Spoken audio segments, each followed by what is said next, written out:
Is this my favorite documentary that we've covered in like years? I thought you were going to go either way on this. I'm so glad you're on my side of the coin here. I was on the edge of my seat, girl. I love Misha the Wolves. Look, you know what I'm going to say, right? What? Leave the wolves out of it. They didn't do anything to you.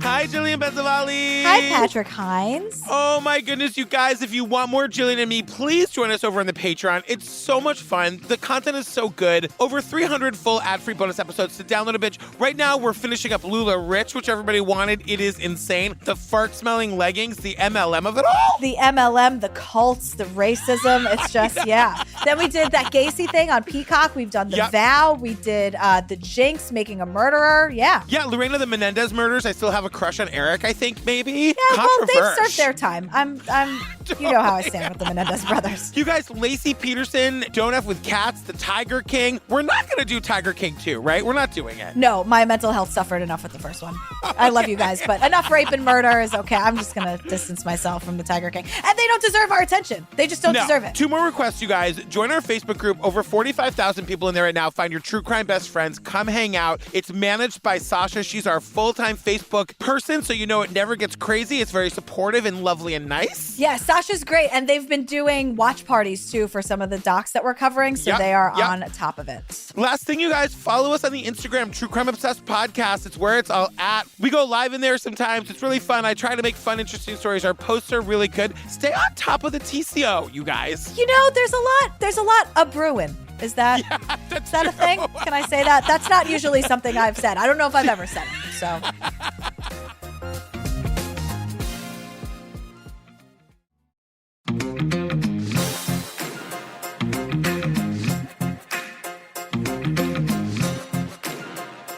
All right, girl, what are we talking about today? Tell the people. We're talking about Misha and the Wolves on You guys, Netflix. this one's a real journey. It's a real journey, don't you think? I agree. I was on the edge of my seat. I was transfixed. I was flabbergasted. Yeah.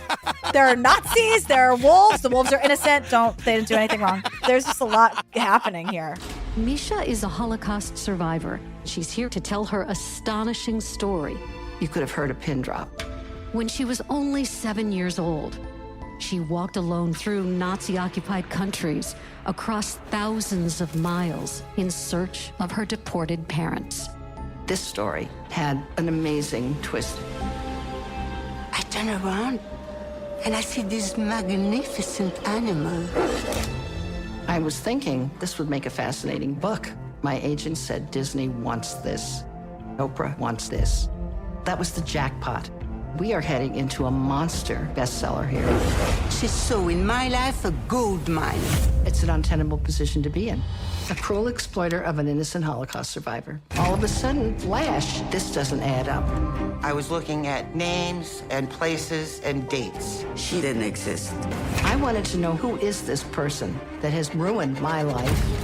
We open with like a radio talk show host who hosts a radio show in Boston called Exceptional Women, to which I said, how do I subscribe to that, please? Yeah, Candy O'Terry. Candy. These ladies named Candy. It's a little bit like, look, I love people that have the name that they want or whatever, but it just feels a little bit objectifying of women is all. To name them Candy? Yeah. I don't know. Okay. I'll never be confronted with that. I'm never going to name a child. I love how you say I want people to have the name they want when all of us are born with a name and then we can change it later if we so choose.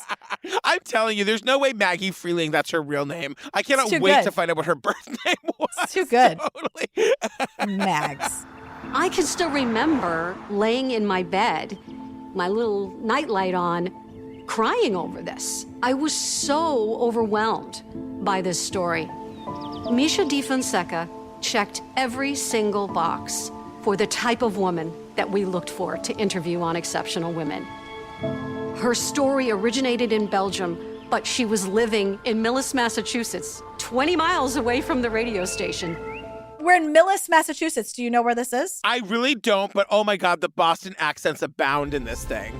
Back in the late 80s, we had been living in Millis for 37 years. Pretty much everybody knew everybody, and we had new neighbors. There were a couple from Belgium, Maurice and Misha. There's a saying in Millis, small town, big family. In the small knit community, and we became friends. So Pat Cunningham is a Millis resident, and everybody knew everybody. And she goes, yeah, I was here for like 38 years, and one day I got new neighbors. And I'm like, Pat Cunningham originally from Bensonhurst? Like, what's going on here? From Brooklyn? I got the new neighbors, Maurice and Misha, a couple from Belgium. All right, Pat, I see you, girl. I love Pat. She's very authentically from the South Shore, the North Shore, whatever. We're going to get schooled on that. I love that she describes Misha as like the friendly old cat lady. She goes, there were many cats, says Pat. But there's a saying in Millis, small town, big family. We get it. Who lit up a room? Let me know. Was it the Wolves? Probably. Yeah, everyone loved Misha. And Misha is here, you guys. Misha's here. She's telling us about the first time she told her story. She was at a synagogue one night as an adult with her husband, and she was asked to get up and speak and sort of share her story of being a Holocaust survivor. Yeah, and at first she didn't want to do it, but her husband convinced her to do it, and she said, he told me it would free me. And so this is when she publicly tells her story for the first time. And her story that she tells is told to us by many people who were there. When she was only 7 years old, she walked alone for years through Nazi-occupied countries, across thousands of miles, in search of her deported parents. Misha is now a grown-up Jewish woman living in the Boston area. She's a Holocaust survivor, and she's here to tell her astonishing story of courage and survival. Basically, when Misha was 7, she lived in Brussels, and her parents were arrested by the Nazis. She was told they had been deported, and she was placed in the care of a Catholic family called the De Wolves. And it was a safe place for her, but they weren't very nice. They were like a foster family that didn't really want her, to which I was like, then why the fuck did you take her, De Wolves? I know. And they gave her a new name. Her new name is Monique De Wall. Right. And she's like, well, this deception saved me. Yes. Because I felt so alienated. And Misha's like, these people, they didn't love me. They hated me. They called me worthless, except for the grandfather who was really, really, really nice to her. He told me my parents were in Germany. He showed me with a compass that it was in the east. So Germany didn't seem that far. So the grandfather tells her, look, your parents are in Germany. And he shows her on a map with a compass, oh, it's in the east. And 7-year-old Misha's like, it's not that far. That can't be that far. She decides, 7-year-old Misha decides, I'm just going to walk to Germany to find my parents. Now, I want to point something out here. Yes. Daisy, my daughter, is also 7 years old. Daisy can't tie her own fucking shoes. Yeah. She's not walking from Brussels to Germany. And I understand that Misha's circumstances were different. Obviously, it was a heightened, tension-y time. Yeah. But I'm like, show me a 7-year-old that's walking into the woods with a compass and walking from Brussels to Germany. I spend a lot of time with a lot of 7-year-olds. Nary a 7-year-old have I met who can turn on an iPad. Yeah. And Misha today is like, I don't know what the big fuss is all about. I just needed the basics. I needed food, water, a knife for protection. It's no big deal, you wimps. I got this. And that's the other thing, for protection. And I understand the circumstances were different, but I'm like, Daisy is not thinking about she's not like, oh, and I need a kitchen knife to fend off the robbers in the middle of the forest. This is just not how 7-year-olds think, I don't think. Well, I think you're onto something here. So the first night, Misha sleeps under a bridge, and she's like, looking back, I realize now it was a little naive. It was a little naive. But the thing is, she wants to find her parents, so that's where her motivation comes to finish the journey. She's like, but yes, was it naive? Yes, but there was nothing for me in Belgium. Honey, you're 7. You know what's for you in Belgium? Bathrooms, clothing, the things that what are you talking about? But also, I feel like we're not hitting it home. She's hiding from the goddamn Nazis. She's in the woods. She's traveling off the beaten path, off the roads, because she's hiding from the Nazis. Well, here's the thing. My whole thing is all we know right now is Misha is here. So if this isn't real, she's still sitting down to tell her story. So right, of course. I mean, she's here. I completely gave into the wildlife. I saw this wonderful world with animals. In peace, living normally, eating just what they need, not killing more than they need. the balance was so just right. She says that giving in to the wildlife is what saved her. Look, I love the Jungle Book too, but like to the animals, you're just food. We've all seen Grizzly Man. You know what I mean? Like Baloo is really nice and cute in the movie, but Baloo's a bear. And we all know, say it with me, bears are going to bear. Like, you might think the animals are cute, but they think you're dinner. That's all. You know what I mean? Like, and they always will. They always will. Much to my dismay, they always will. So one of these people who heard her in the synagogue is named Jane Daniel. And Jane Daniel immediately... Hang on a second. Can we get some entrance music for Jane? Oh. Give me something that implies complicated.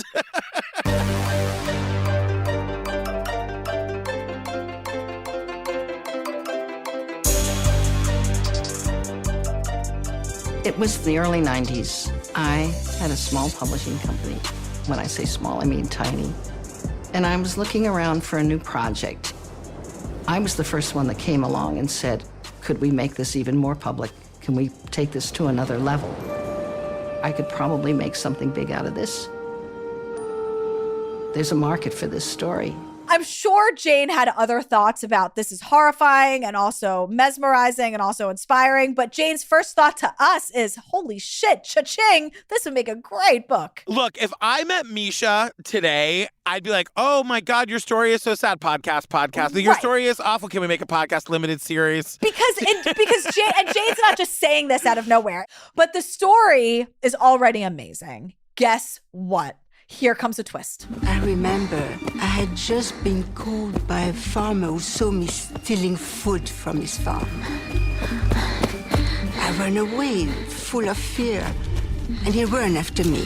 And suddenly, I had the impression that somebody was watching me. I turn around and I see this magnificent animal. The wolf seemed alone, and I needed a companion. At one point, she stole something from a farmer and was running deeper and deeper into the woods because he was following her. Right. All of a sudden, she's being followed by something else. Turns around and it's a wolf. The wolf immediately becomes her mother. Right. So it's a gorgeous gray she-wolf. Not jealous at all. Also, can the farmer just let the 7-year-old run away, have some fucking bread? Like, I feel like when you're running away from the Nazis, you're just nice to everybody. Like, you just give the 7-year-old runaway some shelter. Yeah. No? Yeah. Right. So Misha tries to share the stolen bread with the wolf, but the wolf didn't take the food. And then it took a while, but Misha's like, eventually we just traveled together. Like you said, the wolf became her mother. And then Misha's like, one day I woke up and I'm traveling with a pack of wolves. Everyone who hears this is like, holy shit. And then we meet Joni, the wolf expert. And Joni, the wolf expert, her first line is, wow, this is quite a story. I said, Joni, dry as a martini, says, wow, this is quite a story. Dry, I love it. But she is kind of like, you'd think she'd be like, oh my God. I think Joni's like, no, I've only worked my whole life with wolves. Did I ever feel like one was my mother? No, I didn't. Thanks for bringing it up again. Thanks. Just salt right in that wound. I really like Joni. I'm glad that she's here. And she and Misha meet and they become like best friends. And she describes Misha as like part animal. Misha was very different from most people I'd ever met. My first impression was she probably should have been an animal, or her spirit is an animal.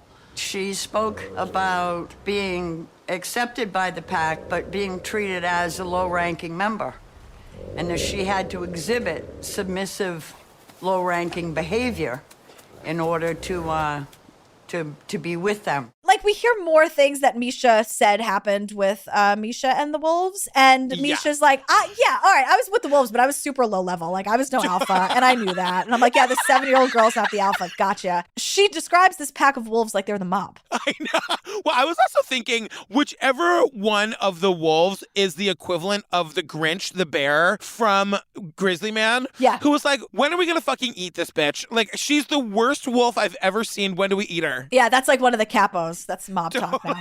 But she's like, the thing is, speaking of the alpha would eat first and then everybody else. And the wolves would leave her scraps. And Misha's thrilled because she's like, the leftovers were more than enough for me. Again, I was 7. That doesn't make any sense. You can't eat raw fucking rat meat or whatever the hell the wolf was devouring. Or deer meat. I was thinking, wait a second. Our stomachs can't handle like raw animal carcasses. No. So it makes you extremely, extremely sick. Like it could have killed her out there in the woods. Right. So I hope she cooked it because at this point she's 7 going on 40. She could do a lot of shit. I love the idea that she's like washing it down with whiskey at 7. That's why the farmer was chasing her. She stole the guy's whiskey. She ate smoking cigarettes. Totally. You guys, we're making fun of it because none of this happened. It's okay. Don't be mad at us. Please. Not for a second did I buy this. Anyway. So we're back to Misha's story, and she walked and she walked and she walked day after day. Days turned into months, and she's with the wolves and she's looking for her parents. And this is where Jane is like, It had mythic qualities to it. And it could take my publishing company, Mount Ivy Press, from a little local happening to a worldwide happening. So I asked Misha if she would be interested in publishing her stories. I don't think she was terribly impressed with me, and there was no reason she should be. The kind of book that I had published before was a legal financial book, not exactly her kind of thing.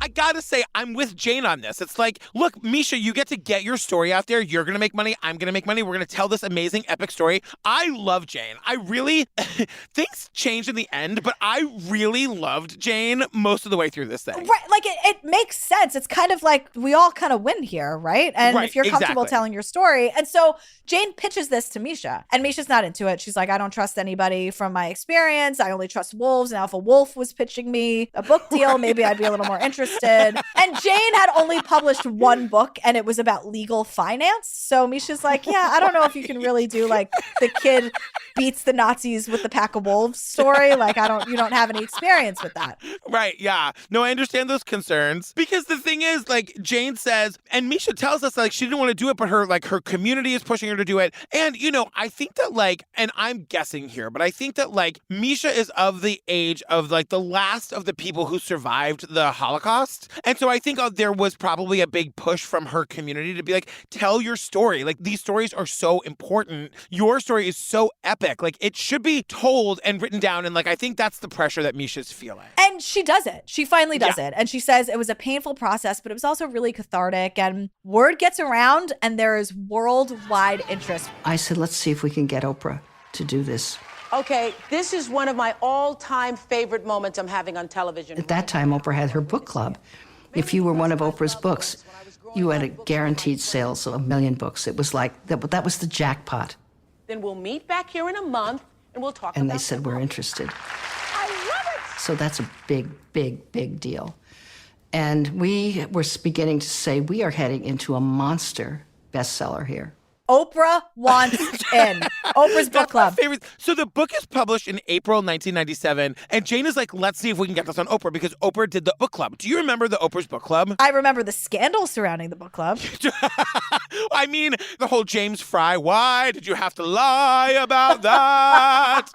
I was obsessed with the book club, and Oprah is very interested. Oh, well, of course she is. She's no fool. So Right. she's like, okay, let's send a camera crew out to Joni at the Wolf Sanctuary so we can film Misha with the wolves. This story is bananas. Oprah sends a fucking crew to go to Joni's house to film Misha going in to commune with the wolves. No one will go in with her. Oprah's nowhere to be seen. The fucking camera guy doesn't go in. The boom mic guy stays on the outside. Misha basically goes in and opens her arms and is like, Mama's home, boys.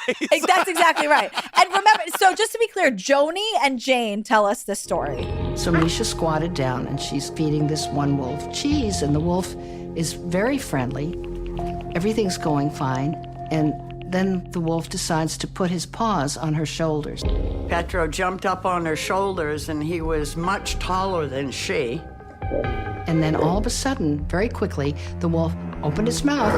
And put her whole head in his mouth. Very gently. Everyone stands back, assuming this is it. Chomp, Misha's about to be eaten by the wolf. But Petro, lets her go. It was just this affectionate thing that he did. And then we learn. And at that point, Misha rears back, lets out a big howl. I get goosebumps telling this story. And from the back, way back in the back of the pen, we hear an "oh" coming back. When she howled, they immediately howled back. To Jane, this is like confirmation of the story. This is all real. Look, she can fucking speak the language. She speaks fluent wolf, girl. Right. Oh, so jealous. But then, so Oprah gets wind of it. They teleport to her because she's been able to do that shit for years because she's Oprah. And Oprah's like, It's I need Illuminati her. shit. She knows how. Totally. Oprah's like, I need her on my show tomorrow. Like now, not tomorrow, now. So the next step, we got to go to Chicago and film with Oprah. All of a sudden, Misha doesn't want to do this. This doesn't make any sense. Like, all of a sudden, Misha's not returning any of Jane's calls. She's getting, like, very difficult. She says she can't go because she can't find anyone to feed her animals. And Jane is losing her ever-loving fucking mind. So Jane's like, throw some money at the problem and let's hit the road. Like, get a pet sitter. But the other thing is, Misha, even though this is like a worldwide phenomenon and the translation rights and all this stuff, and it's like selling everywhere, Misha claims that she and her husband don't have any money. And we don't get a ton of clarity on this, though everyone thinks we do. We really don't get a lot of clarity on this. Because Jane's whole point is that if you go on Oprah, you won't have money problems anymore. And she shouldn't have money problems anyway because the book is being translated into a million languages. Now, Exactly. I will say, I've written books, and I can tell you that, like, money comes in once or twice a year. Like, the publisher collects the royalties, and then they pay you out quarterly or whatever. So if she doesn't have money today, it might be like it's coming in a couple months, but you don't get a check every week. You know what I mean? That makes sense. So Misha's crying poor all over town. She's asking the rabbis for money. Private citizens are lending her tens of thousands of dollars to pay off her house. And Jane keeps saying, like, okay, fine, like, borrow people's money, but you'll be able to pay them back because Oprah wants you on the show. Like, think ahead a little bit here. And why wouldn't you want to go on Oprah? Like, there's something is missing from the story here. Yeah, I don't know. Or do we? So Misha never, stop YouTubing it. You won't find the footage because Misha never went on Oprah. She never went. She bailed. A year after the book came out, there's a knock on the door, and I'm handed a big package. It's Misha filing a lawsuit against me. It's like, oh my God. And at that point, everything stopped. No other country wanted to do business with us. We had a lawsuit attached to this project. Suddenly, Misha is suing Jane for royalties. And Jane tells us everything stops. Disney doesn't want it anymore. There's no more international publishing rights. Nobody wants to have anything to do with this book because now there's a lawsuit attached to it. And we meet Misha's lawyer, Ramona. And Ramona says... She loves telling this fucking story. I would listen to her tell it 15 times. I know. Ramona goes... It was clear to me that several things had been done that were improper, illegal, fraudulent. Misha was asking for the return of the copyright to her name and for all of the royalties that she was due for book sales. So August 2001, the thing goes to trial. And like, Jane, sweetheart, if you had thought about this ahead of time, how's this gonna look? You're gonna put the Holocaust survivor on the stand and make her like fucking defend her story, which is what happens. And so like, basically, Jane is like, I was set up to look like the big bad publisher who was just here to exploit the Holocaust survivor. I was never gonna win this thing. What Misha is suing for is like back royalties. And Jane is like, we had royalty statements and canceled checks to show that she had been paid. But here's the thing. So the jury sides with Misha on all counts, obviously. She's like a 7-year-old who ran with the wolves and escaped the Nazis. Like, give her whatever she wants. So, like, forget the receipts, Jane. Who cares? Misha has the wolves and that's it. But they award Misha $22.5 million. And to this day, Jane can't believe it. Joni, the wolf expert, can't believe it. Like, it's such a gigantic number. Yeah, and it's also just like, who thinks that Jane's got $22 million? It's such a ridiculous number. Like, if people should just ask for the money that they think they're actually going to get and forget like what the big verdict money. Totally. You're not going to get 22 mil. No, make it for 15,000, Misha. Like, maybe you'll get that. You know what I mean? Like, it's just so silly. After the trial, I ended up going into therapy and being diagnosed with PTSD. I had horrible insomnia. My publishing company was gone. The copyright was taken away from me. I mean, I was destroyed at that point. I ended up doing a post-mortem on what had happened, looking at it piece by piece by piece. I was in my lawyer's office going through old records and documents. I had no idea what I was going to find.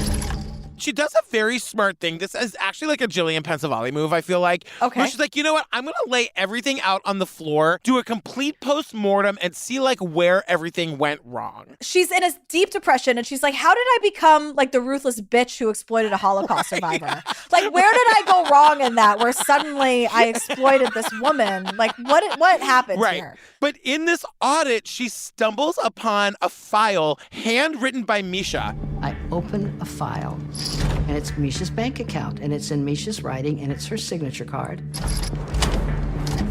And on there it says, date and place of birth, filled in Misha's hand, and mother's maiden name. All of a sudden, I suddenly get flash.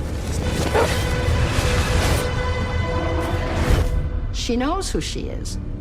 And it's like record scratch because Misha's whole story is that she didn't know or remember any of this. She's like, I was the 7-year-old that was taken in by this Catholic family and I ran away to find my parents and I don't remember their names. I don't remember their like family names. She remembers their first names. I don't know my birthday. I don't know my place of birth. Suddenly, like, we're stumbling upon this file where Misha knows all of this and wrote it down. And I'm like, Jane, you expect me to believe you've never seen this document before?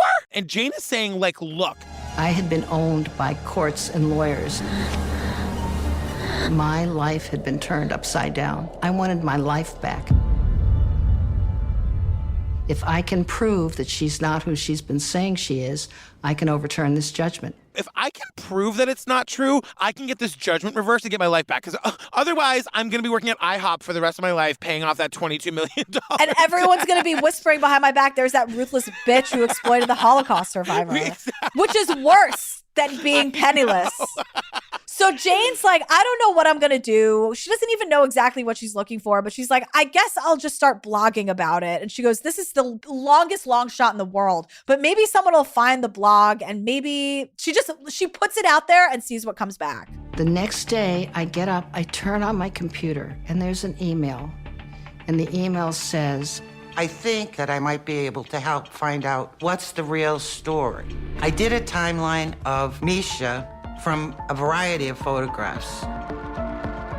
First from the book, and then from other images on the internet, so I could get a sense of her life. I gotta tell you, this is where the whole thing turned so fucking interesting for me because it's like a treasure map to find the truth of like this woman's life because she wakes up literally the next morning and she's got an email from this woman, Sharon Sargent. They call her the genealogist. Wait, when they introduce these people, they have like the lawyer, the this. When the genealogist came on the screen, I gasped so loud I woke up Fiona.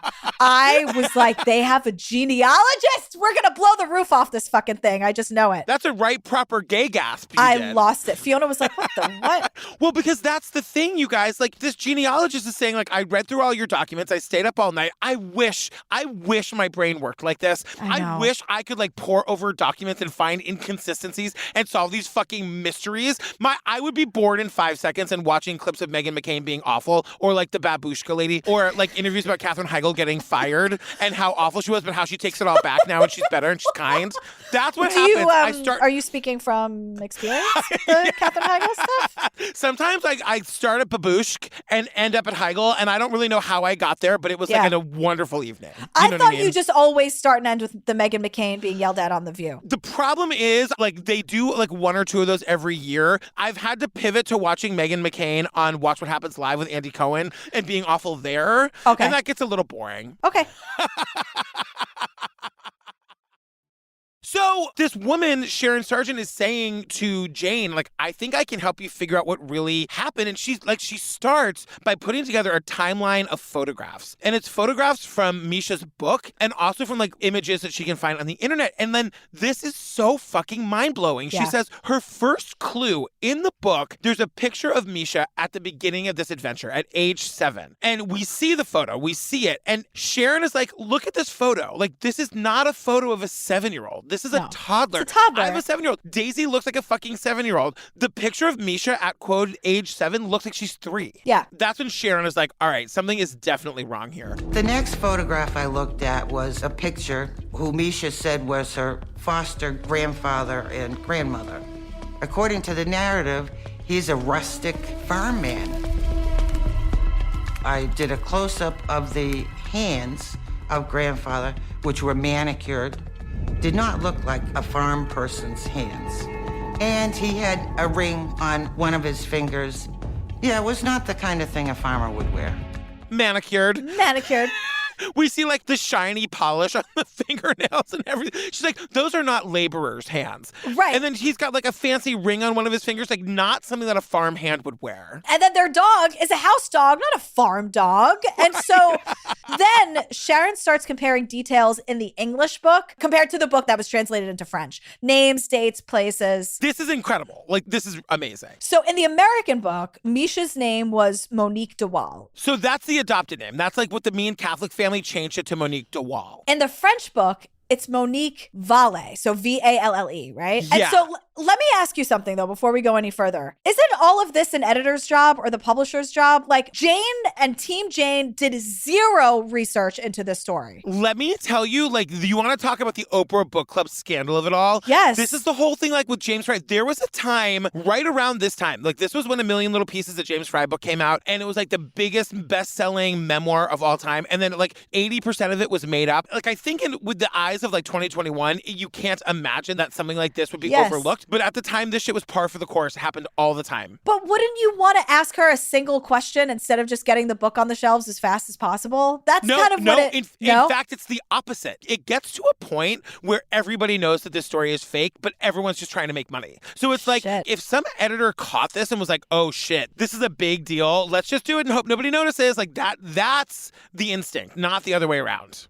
Everybody wins if this book keeps making money. Nobody wants to stop that process. It's the ultimate just ask for forgiveness and not asking for permission. Exactly. And so Sharon, the genealogist, is like, this shit is fishy. And then it cuts to Jane, and Jane's like, If her story were true and I were doubting it, there's something particularly vicious to doubt somebody who's telling the truth about something awful that happened to them. And the callousness that it takes to say, I don't believe you, and the harm you can cause by doing that. That was in my mind. On the other hand, what was also in my mind is so many discrepancies. Jane's deciding, do I live my life as the ruthless bitch who exploited the Holocaust survivor? Or do I turn into the ruthless bitch who exploited the Holocaust survivor and now doesn't believe her original story? And now I'm a Holocaust denier. Like, which is, I mean, she can't win, honestly. Like, imagine that was Jane's life for like 2 years. Thinking like, how do I live? Where do I mean, it's such a fascinating story that like, if you're the only one in the world who maybe knows the truth, you got to get to the bottom of it, you know? Right. So Sharon has a connection to a Belgian genealogist. Her name is Evelyn. I'm obsessed with her. And the thing about Evelyn is that she's a genealogist, but she's also a Holocaust survivor. And now Evelyn, who we meet and is fucking amazing, we get her story. She was one of the hidden children. So like, she was a Jewish kid who was like sent to a Catholic school and became like a good little Catholic girl. She lived Misha's real story. The story that Misha tells, this actually happened to Evelyn. Lost her parents.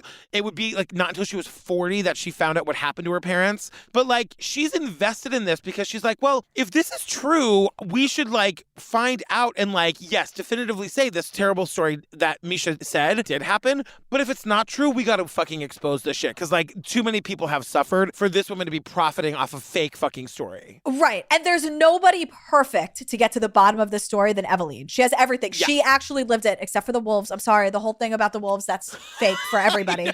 Evelyn did not become friends with the wolves. I'm so sorry to say. But there's nobody better, right? So just a reminder, in the French book, it was Val, or Valle, however you want to say it, Valle. That was her last name. In the American book, it was DeWall. So they head to the library. They're looking through the city directories. They're trying to find these names.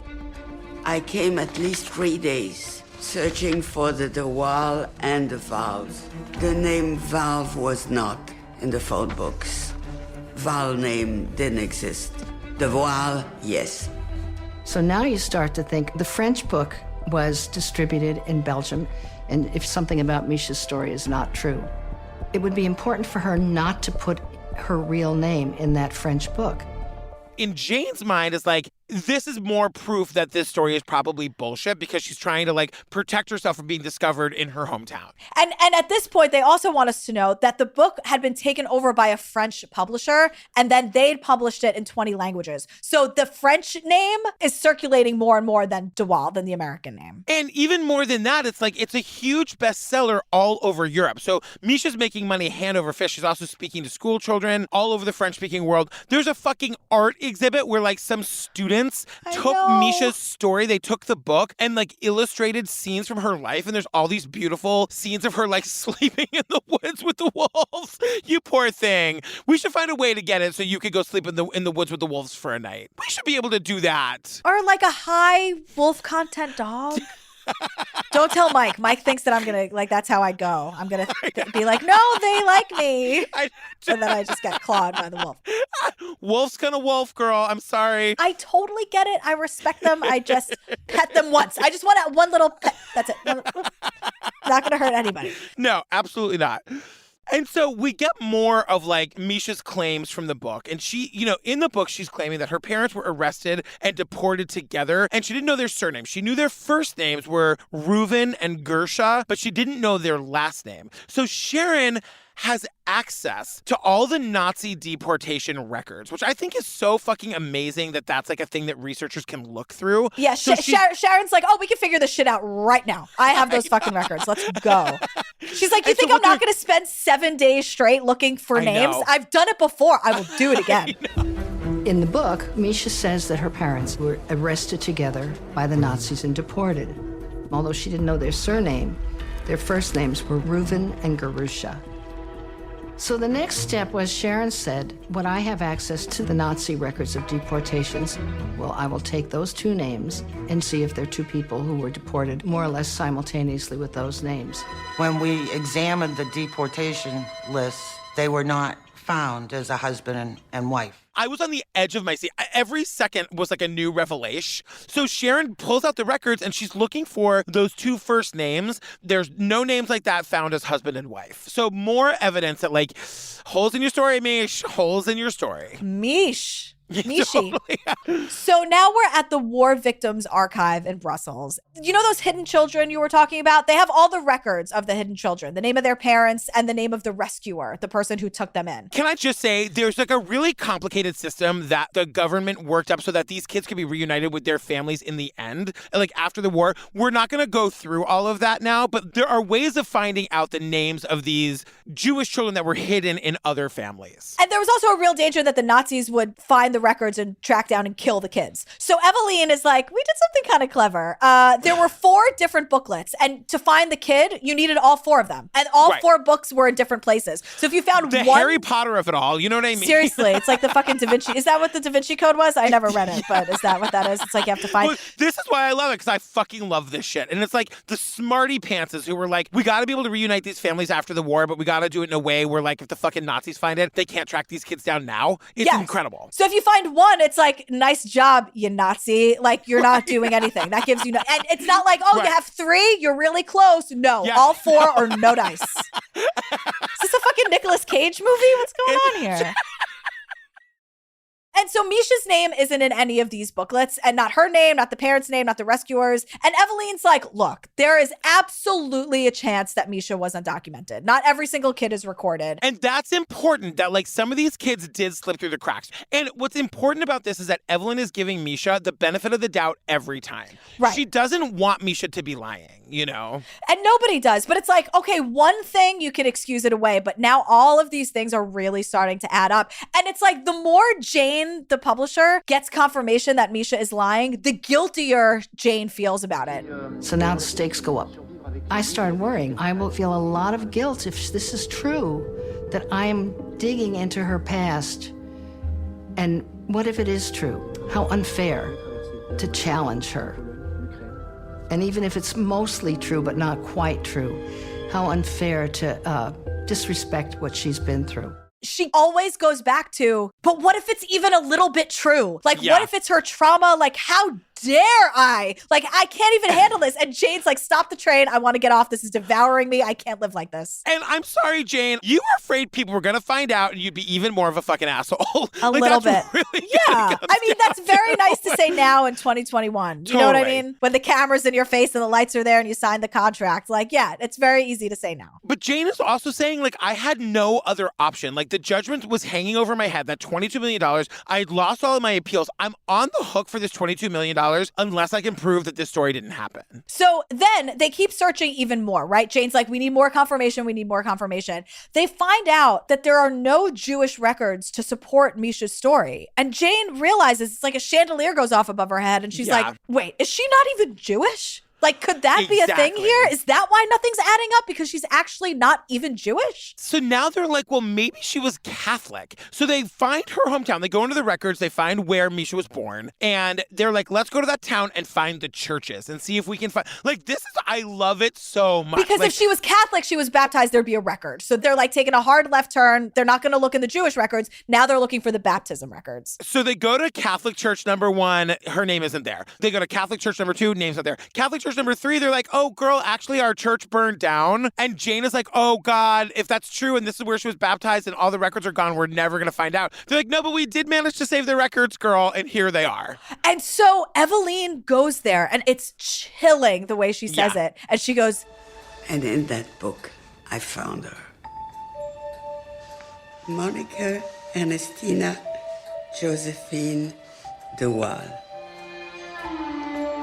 daughter of Roberti Enrici Ernesti de Waal and Josephine Germaine Barbare d'Onville. And in that book, I found her. Look at my arms. I know. So it's the third church she goes to. So Misha and the Wolves. Misha, her real name is Monica Ernestina Josephine de Waal. And she was Catholic. Like, she wasn't even Jewish, you guys. Monique de Waal is actually her real name. She said that was the name that her rescuers gave her. Her name is actually Monique de Waal. Right, which is why she had to change her name in the French translation of the book, because somebody might have recognized her name and been like, that girl wasn't running for the Nazis. She was here the whole fucking time. Really think about that, listeners. If you haven't watched this or you don't know anything about that story, she was not given to foster parents to hide from the Nazis. She wasn't in the woods. She was cozy at home getting baptized as Monique de Waal. But even then, Eveline says, like, it still wasn't 100% proof, because there were stories where authorities would take the name of a dead Catholic child and give it to a Jewish kid to hide them. So it still was possible that Misha was hidden in this de Waal family. So, like, her story was, like, not exactly right, but she was hidden in this de Waal family. So they say they needed further proof. She would have gone to school. I tried to find a school on the tram track that she mentioned in her book. And as I walked by, I hit the school. The door was open. I walked in and asked if they had any record of someone with the name of Monique de Waal. And there on the register was her name. De Waal. Monique. She fucking finds her name in the School of Records. So Monique de Waal did not die, and then Misha was given that name. Like, this kid has been here the whole time. This is Misha. Misha's story is a lie. And so Jane's like, that's the smoking gun. And remember, Misha is here. Like, she's here for an interview. She's telling us her story to the camera. And as we're learning that this story that Misha, the book that Misha wrote, was a lie, we are seeing this, like, they're zooming out, and we see that the house where Misha's giving her interview is a set. It's a set. And then we see the woman stand up, and she goes to hair and makeup, and they start to pull her wig off. This woman is an actress. This was like, wait a second.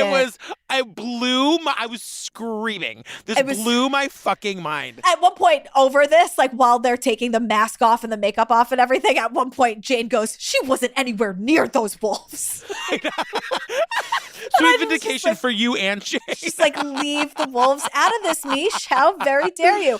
And you see her holding her script, like the script that she's gonna, and she's incredibly convincing. Because everything that this actress said was stuff that Misha had actually said. Right. So she was just giving us Misha's actual, it was so genius. Because it makes you wonder the whole time, like, if this story isn't real, what is Misha doing here? She's not here, guys. She's not here at all. And then we're back to Eveline, who's like, I felt angry, I felt disgusted. I just saw the fake history, the fake identity, a way to get money out of the Holocaust. Somebody stole a very painful part of my life. I felt it for myself, for all the hidden children and all the dead children through the Holocaust. Someone's trying to get money out of the fucking Holocaust. Like, this is unconscionable. She stole a very painful part of my life. Yeah. And Eveline's like, I'm going to speak for all Jewish people here, actually. How dare she? And how dare all of us? Well, and that's the whole thing. And Jill, the editor, is like, at the point that we got these records, the book was a huge bestseller all over Europe, and a fucking movie had just come out. So Jane doesn't know the best way to get this information out to the world. So what does she do? She puts it on her fucking blog, finds somebody in Brussels and sends it to them. Next morning, it's all over the newspapers. It's all over the news. Like, this hit movie and this, like, national bestseller book, all of it's a lie. And that's how Joni, the wolf expert, hears about it. And she can't handle it. I think I felt like my blood just drained from my body. How can this possibly be? I was angry, I was sad, I was hurt, I felt betrayed, I felt used. She became that close a friend to me that when we had a litter of pups born, we named one Misha. It was just heartbreaking. They named a little wolf pup Misha because they thought that, like, there was this really beautiful thing. Leave the wolves out of it. But I'm like, Joni, that time that Misha howled like a wolf, they all howled back. It wasn't a magical moment, girl. Okay, she was just an old lady making a noise. Right. But Joni says the magic word. We were duped, just like the rest of you. Duped! I know. So Karen and Pat, the local friends with their Boston accents. Betrayed beyond belief. That fact that she lied about her being a Holocaust survivor made me cry. Misha Defonseca played on sympathy. That's how she became a wonderful storyteller. Sympathy. That's how Misha Defonseca was able to fool people. Sympathy. Sympathy. She used sympathy. She preyed on sympathy. She just keeps saying sympathy, like she just can't get over it. Because they're like asking for money from like the local townspeople, and like Karen or Pat, one of them is like, none of us ever talked to her ever again, as far as I know. I mean, people were giving her tens of thousands of dollars because she was saying she didn't have any money. So now we meet the quote journalist, and they say like there's yet another twist in the story, and we'll go through this kind of fast. In all fairness, her real story is tragic. Like, the journalist goes and tracks down Misha's actual aunt, and the aunt is here to spill all the tea. She's like, she's crazy. She's always been delusional. She created imaginary worlds for herself. And I'm like, look, sometimes that's a fun escape, Aunt Emma. But I'm not trying to lie about the fucking Holocaust. I kept thinking about the woman who wasn't there. I thought this too, because this is what they do. Like, no one's going to say no to a Holocaust survivor. No one's going to say no to someone who was there on 9/11 or lost a loved one in 9/11. If you have any question at all, no matter how right your gut is, no matter what documents you have, just ask Jane. She went through it in trial. If you say a word against anyone who dealt with like one of our many national tragedies or like worldwide tragedies, you are the asshole. Yeah. And like, Misha's real story, I'm just going to give it to you in a nutshell. Essentially, she lived in Belgium. The Nazis invaded and took over. Her dad was like basically a freedom fighter. He joined the resistance. He recruited people and he just had a big mouth. He was really proud of the work that he was doing to fight the Nazis, and he should have been, but he just couldn't keep quiet about it. So he gets arrested, thrown into like a prison in France where he's fucking tortured. The agreement is he gets to see his wife and he gets to see his daughter one more time. And in exchange, he gives up the names of the other resistance fighters. He flips. He cooperates with the Nazis. You know what? I don't fucking blame this guy. So would fucking I. I'm sorry. It has to be said. Like, I'm not mad at him. Be mad at him for having a big mouth. But like when you have a kid and you have your finger in a vice grip and they're like, we're going to cut off all your fingers and we're going to kill you and you're never going to see your daughter again. Right. I would do anything. I could sob right now. I would do anything. The thing that I think is wrong too is that they put it all on Misha. Like, Misha around town becomes known as the traitor's daughter. Like, she didn't do anything. And what happens is he only gets to see Misha one more time, and then they send him and his wife off to the prison camps in Germany where they're both killed. So he gets killed anyway. And so Misha becomes an outcast and she becomes the traitor's daughter. And it's like, what would anybody do? Anybody would do what he did. Yeah, and I just think it's so shitty that they're going to put it on the kid like that. Like the traitor's daughter. She did nothing. She was not involved in this. I don't like Misha. I'm just saying. So by February 2008, Misha's real story is published by Mark, the journalist. And hours later, Misha makes a statement. And her statement is like, caught. You got me. I am the traitor's daughter. But she also says my father was suspected, like Misha. He's not suspected. This is a fact. But she goes, you know what? It may not be actually reality, but it is my reality. And I ask for forgiveness and I know it was bullshit. But then we get all of these people trying to give her the benefit of the doubt. And in comes Deb, the Holocaust historian, who is speaking to my soul. Questioning someone's claim to be a Holocaust survivor is very difficult. One brings a great deal of diffidence to those claims. But the danger of believing everything puts history and the historical reality of genuine survivors at risk. Like, it's easier said than done, Deb. Like, that's a really great thing to say, but I'm not going to be the one to question anybody. The thing is, though, Deb knows of what she speaks because she says Jane sent Deb, before it was published. In 1996, we're talking about. 2 years before the book is published, sends Deb, the historian, a letter and the manuscript. And Deb says to us, I called Jane Daniel to explain why this narrative just did not work. I said to her, I would not publish this book.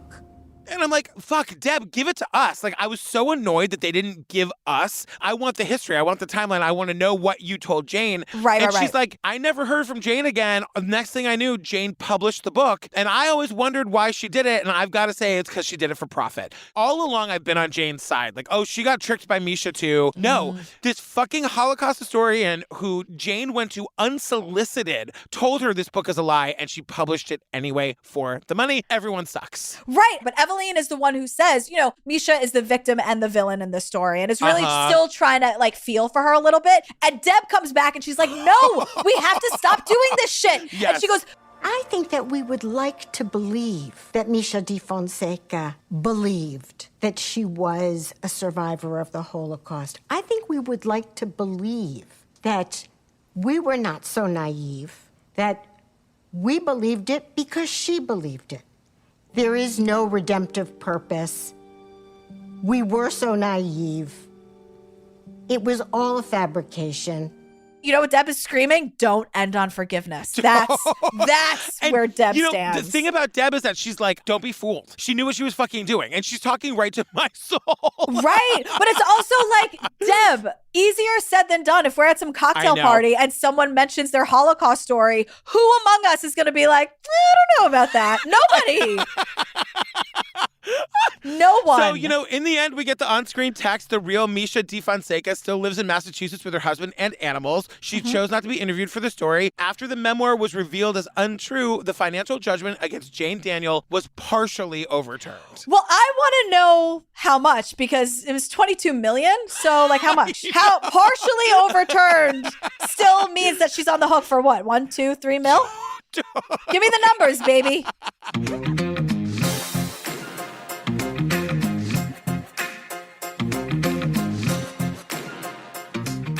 Oh my God, you guys, we did Misha and the Wolves. I loved this documentary so much. Run, do not walk. Go watch this documentary. We left out a lot because we had to, and there's so much more to know. I threw it in the mix. I thought you would go either way on it, but I was like, I'm throwing Misha and the Wolves in for a nice little end of the year party. And you guys, if you want more Gillian and me, join us on the Patreon. Over 300 ad-free bonus episodes to download and binge right this second, including Night Stalker, Lula Rich, Tiger King, the Menendez murders, Lacey Peterson, Jodi Arias, The Jinx, The Vow, Making a Murderer, Heaven's Gate, Gacy. Yeah. Join the Facebook group, True Crime Obsessed Podcast Discussion Group, a super supportive community where you're going to make your new friends, talk about the episodes, share your wedding pictures. And I want to remind everybody, this is a highly moderated group, not in a bad way, in a good way. Yes. It's not one of those groups that goes off the rails because we don't let that happen because we got great mods. And so it's just a fun, safe, supportive place to go make new friends. 2 words, post approval. That's how Sasha's making sure it doesn't go off the rails.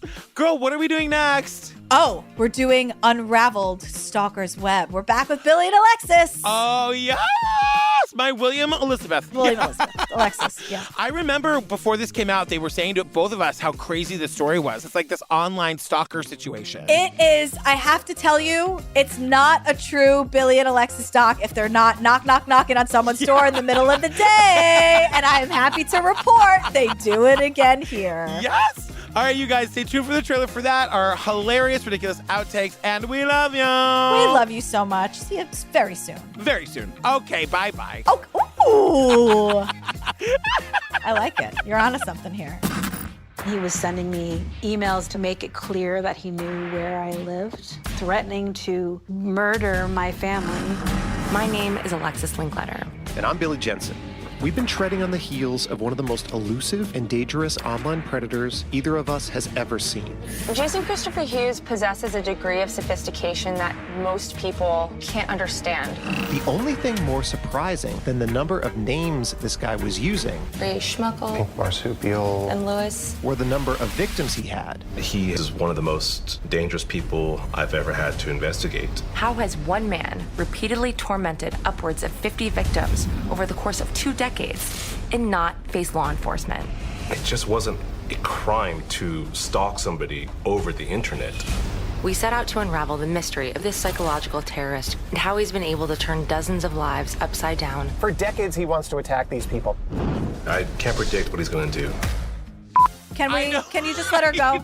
Can you, or maybe ask if she's okay? Does she need help? Do the Nazis know where she is? Is she all right? If Steve and I were to die tomorrow, Daisy would die like 4 days later. There's just no way she's walking anywhere to get food and water. She has us delivered to her on the couch, Jillian. She's Evelyn not a is genealogist. She's not a genealogist. She's just a survivor. She is a genealogist and a survivor. Holy shit. I stand corrected. Yeah, not a great title. Well, they made Dancing with Wolves. But I'm saying, like, Misha and the Wolves is a much better title, don't you think? Yeah, I don't know why they didn't call it, I don't know, whatever. But so